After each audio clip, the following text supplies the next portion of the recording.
Everybody on Instagram is a guru. Everybody on LinkedIn is a super guru. People are now beginning to pitch for free. I never do. I don't believe in it. We want to be able to charge for our good work because we deserve it. This opinion which exists for a while now, which is the golden days of advertising are over. In a creative zone, if you don't feed into your creative chops, how are you going to survive? That's the only platform you have to build your reputation on. It's very easy to just fall into the volume game. Today, most digital agencies do that.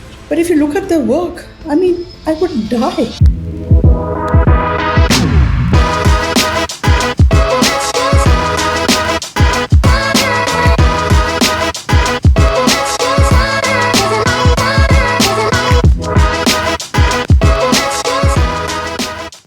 Hey there, welcome to Marketing Mavericks with Indiefolio. Today we have Preeti Vyas with us, who's the founder of VGC. VGC has been a force in advertising and design for many, many years. In fact, Preeti was one of the first people in India to actually bring a design thinking culture to a lot of marketing teams and founders and other brands. We talk a lot about her journey, which is extremely insightful. She talks about being resilient, starting up as a young woman for the first time in the creative realm, facing a ton of challenges, which offers an incredible amount of insights for anybody young today. If you're setting up your own creative agency, if you're entering the creative field, the advertising world, I think this is a must watch for you. Thanks a lot for your time and welcome to the podcast, Preeti. Hello, lovely to be here. I'm so happy I'm talking with you. The objective, of this conversation is just to try and kind of extract some insights with your personal journey and even ask you some hard questions. I usually kick off by asking folks, how did you get into this field of marketing, advertising, creative? Could you kind of go back in time and let us know, what were you thinking in terms of where were you, how old were you, what made you enter design, and how did you convince your family? I was very young when I realized that I have absolutely no cachet in the family. Why? Because I don't bear the typical nice Gujarati looks, which is at least some saving point. I was really not academic, which was a great disappointment from my mother's side of the family because they were all academics, and very high achievers. I was kind of just seen as this fat, dumb and ugly kid. But I was sandwiched between siblings who were fantastic, who were engineers and doctors. So, they really performed the role that they had to. It was a business family. It was a fairly wealthy business family for the time. But honestly, I did not fit in. I was a middle child. That made it worse. So it was a joint family. So at any given point in time, there were about 25 people eating in the kitchen, So it's not a small thing.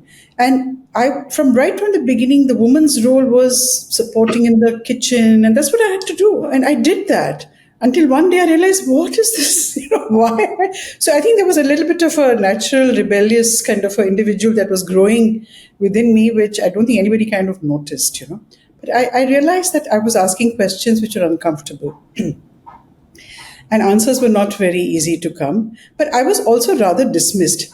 You wouldn't believe it, but honestly, I couldn't speak. I could not speak a word of English, so I had no self-confidence at all. So it's been a long journey since then. No self-confidence, no place in the family, no real future that I could hold on to. And of course, we were just expected to grow up and get married and move on and hopefully marry some rich, good Jew businessman. When that was happening, I realized that the one thing I loved doing was being creative. I was just this creative individual at large. I'm saying creative deliberately because yes, I painted, but I also designed games. I created a library for kids. I innovated a kind of a little business system so that we could actually go and earn as kids. I had a gang, so I showed some leadership qualities, I suppose, back then as well. I wrote plays, I directed them, I choreographed them, and of course I painted like crazy. So this is really what I was all about, but it took me a very long time. And then, of course, the only thing at that point in time was available for someone like me was some JJ School of Art. And I went and I showed my portfolio. They dismissed it outright. So I had nowhere to go. And eventually the time came to go to Ahmedabad. And I think by this time my parents realized that this is the only thing she's able to do, so let her do it. When they came to NIT for the exams, they realized that this place had some worth to it. So therefore, after that, we went to grandfather, Dadaji, and he was in the hospital, and he was doing rather poorly, and I think that was a weak moment. So I think in some ways it was serendipity. I honestly don't know how he agreed, but what I liked about it was, and I can never forget, I mean, I was in my teens, and when he said, all right, if you want to go, go, but fateh karo. Okay. That stayed with me. What does it exactly mean? Fateh means conquer, victory, victorious. You want to go, jao, but fateh karo, be victorious. He himself was quite an entrepreneur. He came from nothing, from a school teacher. He was somebody who had a large sort of a business kind of a empire across India, exporter. Those times, he came from a place of, we got to go win it, man. Just don't wimp out. Fantastic. I think that's obviously a lot of resistance and a big challenge to conquer, but also some really good motivational, boost you kind of required at that time. It's a crazy story. But I wanted to ask you here, right, that if you see young folks today, a lot of them have the assumption that by the time I go to college, I should have a lot of clarity. There's a lot of fear of also serendipity, like do something and something will come to you. I think from what I hear from you, what's your, point of view for people, or any suggestions for people who are not sure if they know what they really like? This is a pretty delicate question, because there is no completely correct answer, completely wrong answer. I was very sure that I just want to do something creative, but not everybody has that clarity. But the point is, whenever you do know, do you feel that whatever you now have changed your mind to, is it something that you are going to actually hold on to up to a reasonable level? Because there are no guarantees for anything, of course, Or are you just going to be a jumping jack, Because that also happens. And this is a very important thing, to remember, is that remember to be true only to yourself. There is so much static in the world, and even more so right now. We have so much noise. What's the right thing to do? I mean, everybody on Instagram is a guru. Everybody on LinkedIn is a super guru. Okay. Now, I'm saying, yes, that's great. Listen to everybody. But after a certain point, cut the static, go within and see what resonates with you today, tomorrow, 1 month later. And that is your truth. And if that is your truth, you must live it. And you must try to be as faithful as possible and be in it for some time before you again dismiss it, because a lot of people treat things like a little bit of a tasting platter. Yeah. If you have the luxury of having a tasting platter, go ahead and do it. But even if you're going in one direction, stay the path. Learn to hang out with the people who are also on the same path. Mm-hmm. Okay. If you can work with, for possibly no money at all, okay, somebody who's very good at that and you admire that person, then in which case you will be clearer, B, you will be mentored, and you will then willy-nilly have a support system that will propel you to move in a direction that is uniquely you and will make you happy. 100%. I think that's some incredible advice. But I really love the quote. I believe it is Naval Ravikant who said it, which is, you should be impatient with your actions, but patient with the outcomes. I wanted to ask you about the changing meaning of, be it creative, advertising, design, or marketing. Most of the market, if you look at it, the entire market from a bird's eye perspective, SMEs, startups, etc., are really, really getting more number driven when it comes to creative output. So the question I have to you is, how important is art, right? How important is craftsmanship in today's world? Or is it time for creative people to be data driven, understand numbers, and so on? So the answer is, of course, creative people should understand data, should understand numbers, should understand the fact that we are living in a very tactical world. But at the same time, my advice to marketers is that largely they follow the norm. Marketers. Okay. Which is why if your benchmarks are going to be the benchmarks of your competitor, then that's what you're going to get. When you are able to say, hey, I want to be cognizant of what my competition is doing, but I really need to be on top of my game doing this, because where is my differentiator? It's very, very important that the human is not forgotten in this. And that is really something that I wish to dwell on much more and more. I'm a great believer in technology. I'm a great believer in early adoption of technology, including AI, and I think it's very important we do that. There was a time in the olden advertising days where advertising was pretty much, in a sense, what this technology world is right now in, which was it was kind of the average. Let's just get the message out. Let's just get the information out. More like infomercials or informational ads. There was an inflection point. Okay, and I hope it happens now because the time is right. When there were people who were, I say mavericks, but they were brilliant people for that time who pitched the game, so to speak, differently.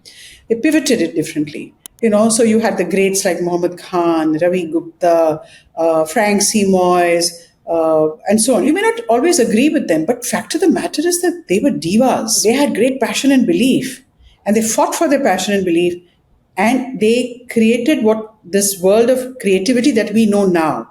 When we're talking about the benchmarks, they were laid down by those guys. Okay.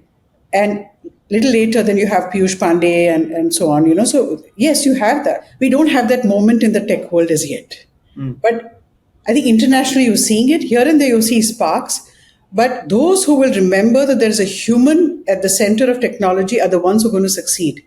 And the way to handle the human and appeal to the human is through what? Through empathy, through emotions, through understanding that, listen, what is this person actually needs is something else. Understand your demographic, not just from data perspective, but understand the demographic from the perspective of the fact that this person is a human being and is ruled by many, many things. He's not an AI chat box.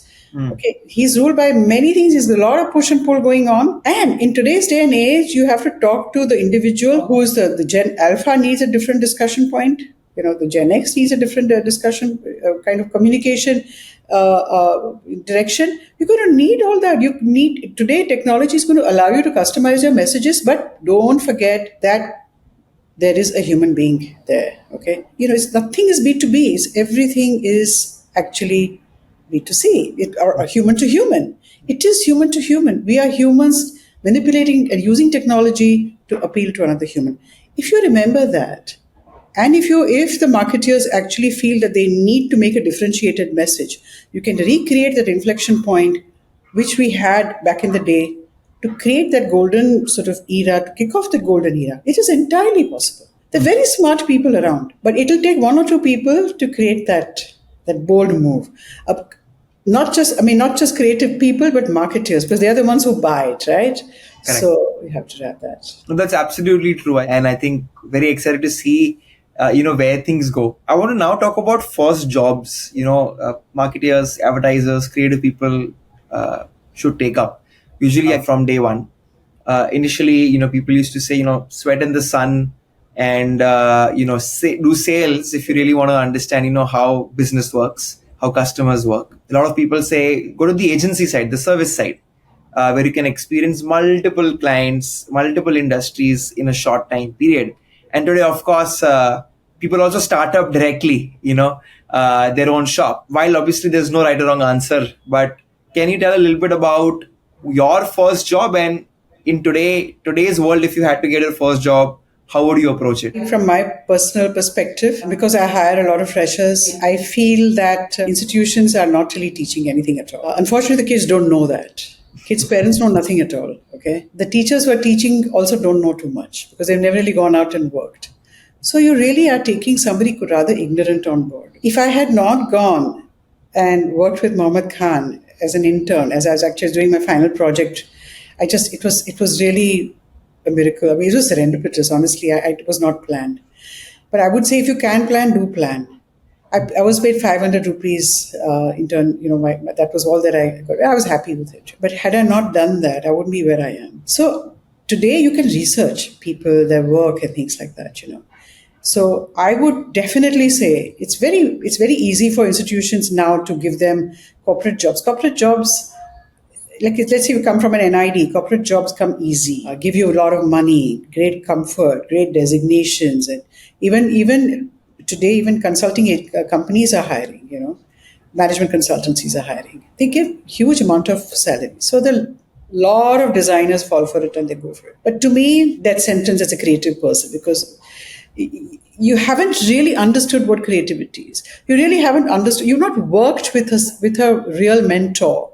You really haven't worked in real situations. How do you hold your own? Where do these ideas come? There's somebody teaching you what to do. You're not ready. When people are leaving institutions, they're not ready at all. Not by a long, long shot. For us, it takes a minimum, or maybe we have very high standards, but it takes a minimum of 10 months. And I believe me, it's not just creative people, but it's even client management and strategy people.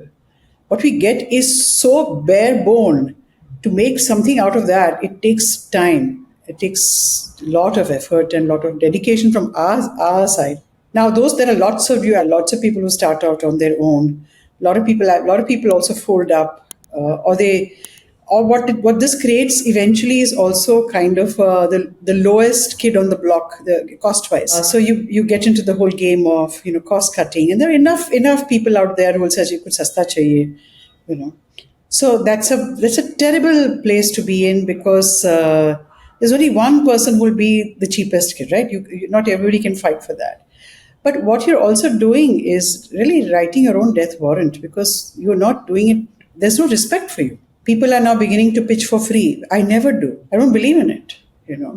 And yes, I'm not a large ad agency. I don't want to be a large ad agency. And there is room for people like me. There's room for people with a certain stand and to take a certain stand and a certain philosophy. Of course, we want profit, but we want to be able to charge for our good work because we deserve it, because we are able to give you the solutions that will give you results, because we have methodologies, we have work to show.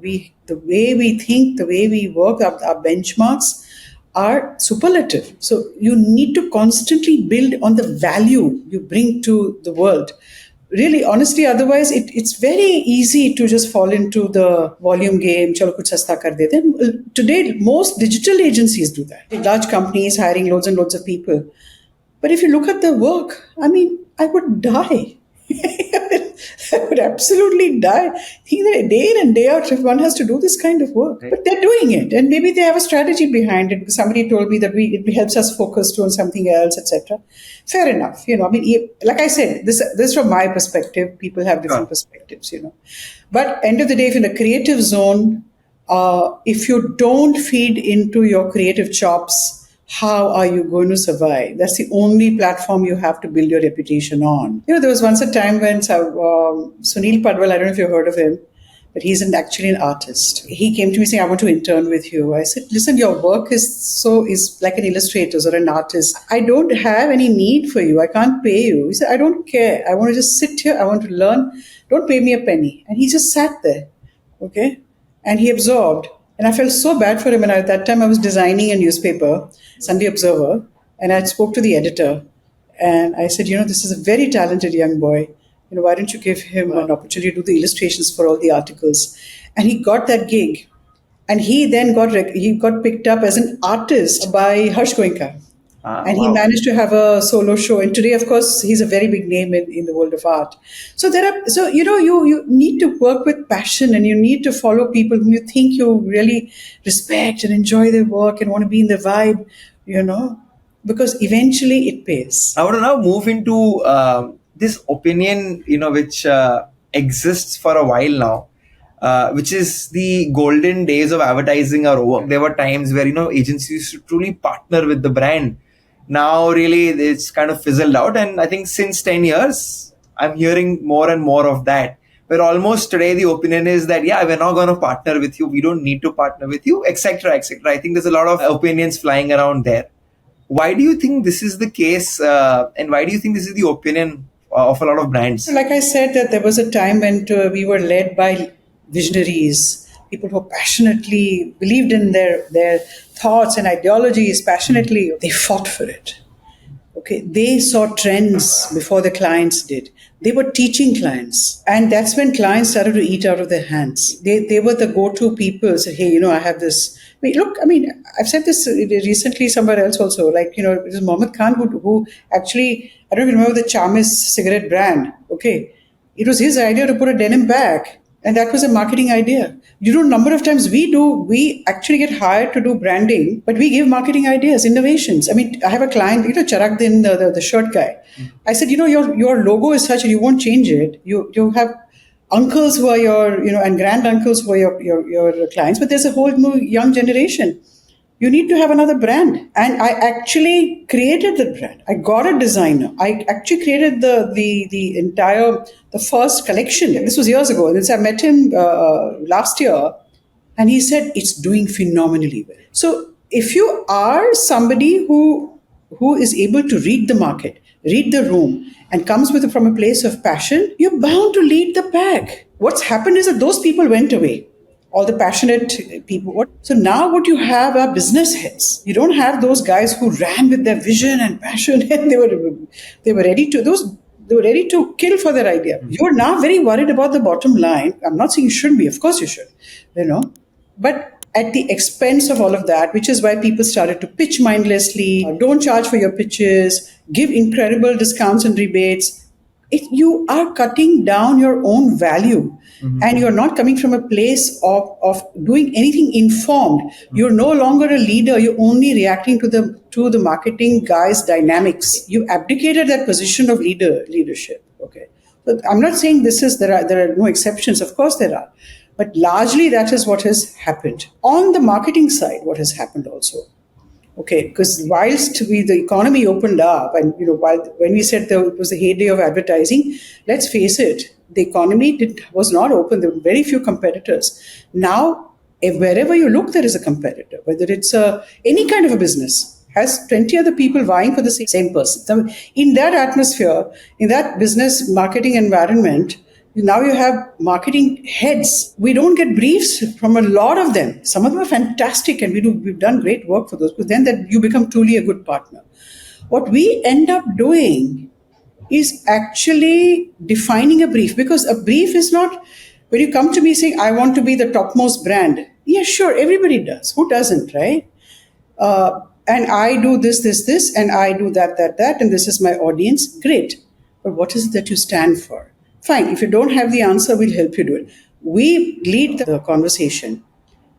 We do that. We create those differentiated strategies. What happens then is that they love us because we've been able to crack something, and they see us as partners. We make the brand look good. We make them look good within the organization as well. We are also proactive thinkers like they are. We won't just think of the next campaign or the next branding initiative.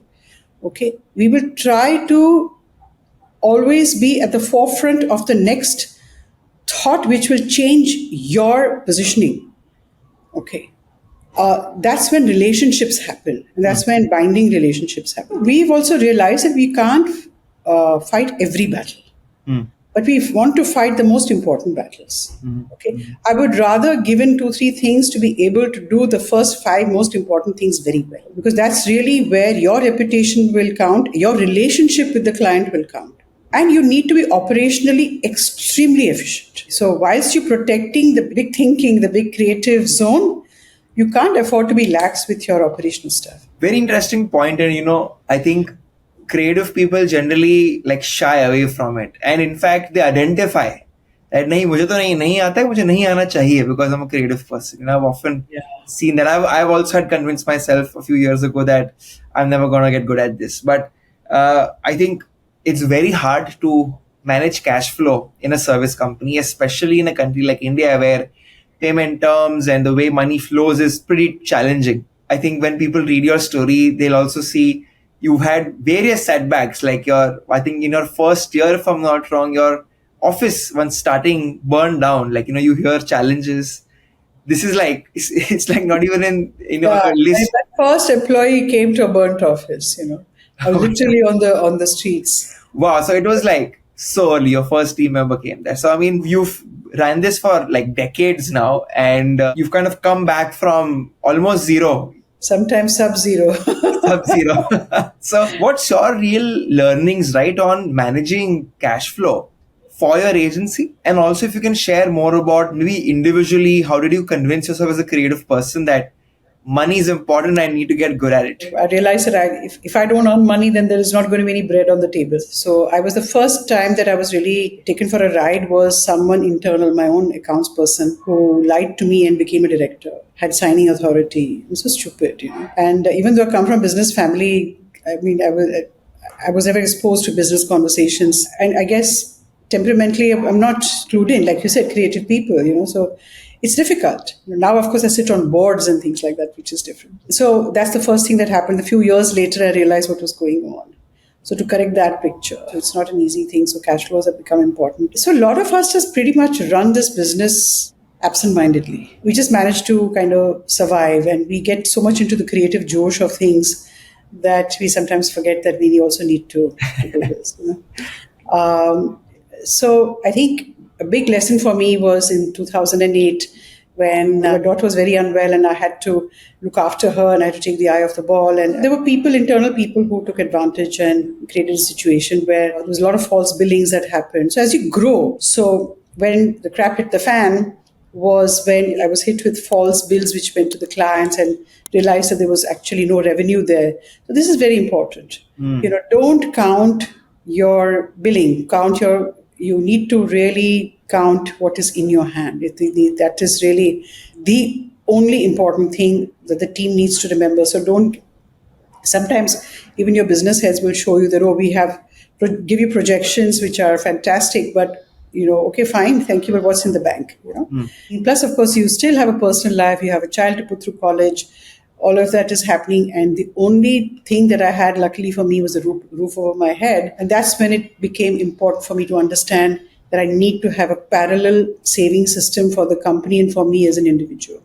So, you need to invest parallelly in other things as well. The company needs to invest. You as an individual need to invest. So it's very important that you have a cushioning somewhere else. Don't put all your eggs in one basket. Don't be stupid because no one is going to come to your rescue.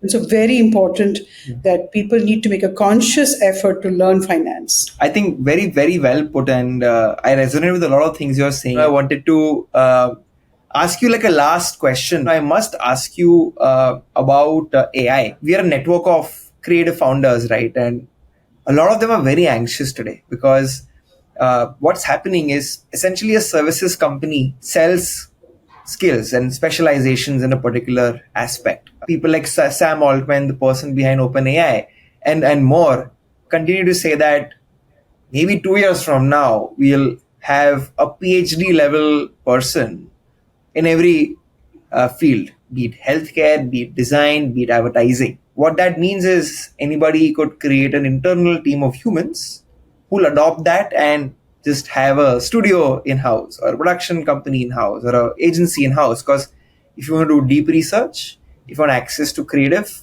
if you want various things, it's all just a conversation or a prompt away. Right? Not even a button today, it's a prompt away. What does it really mean to be a creative founder today is really like becoming confusing to people, especially for the ones who finally have left their job. And they're like, I'm going to start now. And now, I'm getting some messages saying, do you think I should? Because, stuff's kind of going everywhere in all directions. So you've obviously seen so many technological disruptions in your career. What do you think about this and how do you navigate this as a creative founder? Yes, there's a possibility that all of that you've said is going to happen. So you need to really up the game and use it well. Use it as much as possible because you need to learn that. I would say we are walking into a zone where if you remember the earlier on also I said, what is the value you bring? Okay. If you become play the role of the creative ecosystem that a client needs. Okay. Not just a solution in one space, but a solution that will connect the dots for the ecosystem of the client across everywhere, the entire dashboard the client is present on. Then you are upping your game where AI will do a lot of the work that currently your company is doing. Okay. But I think that it can help you connect the kind of dots that you need. Other important thing is that include some physicality to your role, okay, which AI can't do. The ability to service certain things, the ability to be the human voice. For example, what I'm talking about a lot now is that in this world, this discussion overwhelming discussion about technology, okay, where is the human in it? We need to start putting the human at the center of it. And that is something that we need to keep in mind. There's no point getting all panicky about all of this. You just have to become an expert at it as it's evolving, and you have to widen your role, and you have to understand that if you don't have a physicality to what you're doing, chances are that a lot of what you're doing will be edited out. I think that there is going to be room for people who are at that senior most level, who can actually take, okay, I will take this technology and that technology and I'll put it all together to become 1 plus 1 equals 100. So yes, a lot of people may lose their jobs in the average zone. Because the average is already, I mean, the AI is already doing a much better job than your average Joe. This is really where we need to think more about. Right. Disruption, 100%. But never forget that there is a human. Now, let's see where that goes. I'll also want to tell where something very important here is that, agency folks only talk to agency folks. Okay. And there is nothing to learn. I mean, up to a point you learn, but otherwise you just, patting each other's backs. And you need to have in your circle people who are doing diverse things. That's where your learning is going to come from. Clients are also not nowhere near there. I read other things. I listen to different kinds of podcasts. I have opinions about stuff. You must have opinions about stuff. Don't lead an average Joe life, Right. You should have very angry opinions about things, because everybody's benchmark so low these days, according to me. So what are you talking about? Right. I'm not at all anxious. I'm excited about it. I want to say something about women. Can I? Please. First of all, both the books that I was featured in were women centric. Prior to this, also, I've been kind of part of a discussion where women tend to take breaks because of I didn't have the luxury to take break even when I had my child, but many women do. Okay, they take very long breaks, anywhere from 6 months to 6 years. Okay, and thereafter they want to come back, and that comeback is very difficult. And it's now we're living in an age where finances are going to get tighter and tighter. Okay, you need to have your avenues of earning done very smartly. Of course, you need to save as much as you can, but also in terms of when you're taking the break, women must realize that they can't just come back and fill those roles. No one will hire them. Nobody's hiring them. You may get some remote roles here and there, but there will be not something that you're happy with. Please, women, remember that stay relevant even when you've taken a break. Don't become invisible. Teach yourself skills. Make sure that you're always upping your game. Stay sharp, stay tuned, and be heard all the time, so that when it is time for you to come back, maybe it's bits and pieces, you're able to come back, but on your own terms. Otherwise, you'll always be pegging yourself very low, fighting for crumbs with people who are half your age. And it's not a happy place to be in. And I think women are very smart. Unfortunately, they do have to take breaks for all sorts of reasons. Let those breaks be sabbaticals rather than cop-outs. Awesome. I'm glad you kind of took that time off to, share that as well. So thanks, Preeti. And I feel I personally have learned a lot just over this last 1 year. I think I've got a lot of years of experience crumpled into like 1 year. Thank you. So thank you so much. It was an honor to have you. And for everybody who's stuck along, thank you so much. If you'd like to hear another, marketing leader, advertising leader, creative leader come out, please like, share, and subscribe. A new episode will come out very soon.